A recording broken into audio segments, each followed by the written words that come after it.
Up, guys? NDS coming at you guys with another video. We are doing another build and review video today.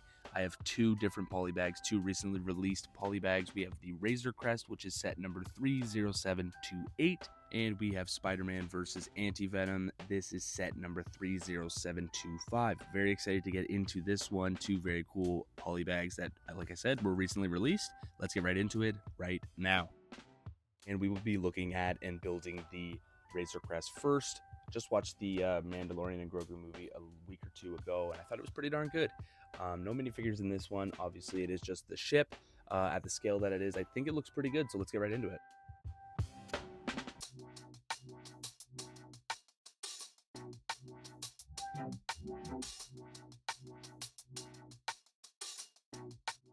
As for my rating and score for the Razor Crest, I'm going to give it a 5 out of 10. I think it's great value.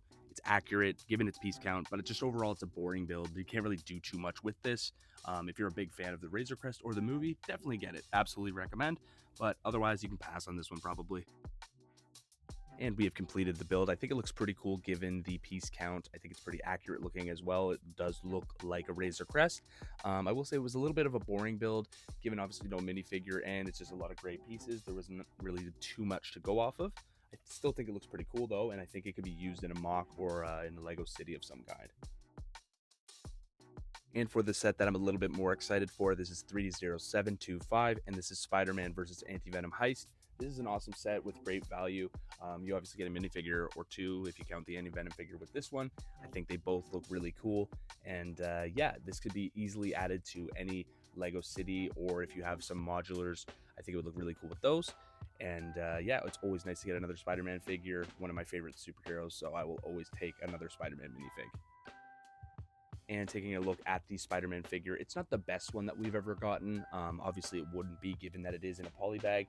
The arm printing is appreciated, although the red doesn't exactly match because it's the red printed on blue. If I am to complain about it a little bit, that'll be my complaint. And no leg printing, not the end of the world though. Like I said, it is a poly bag. We are not going to get, a UCS quality minifigure from a poly bag, so no complaints there.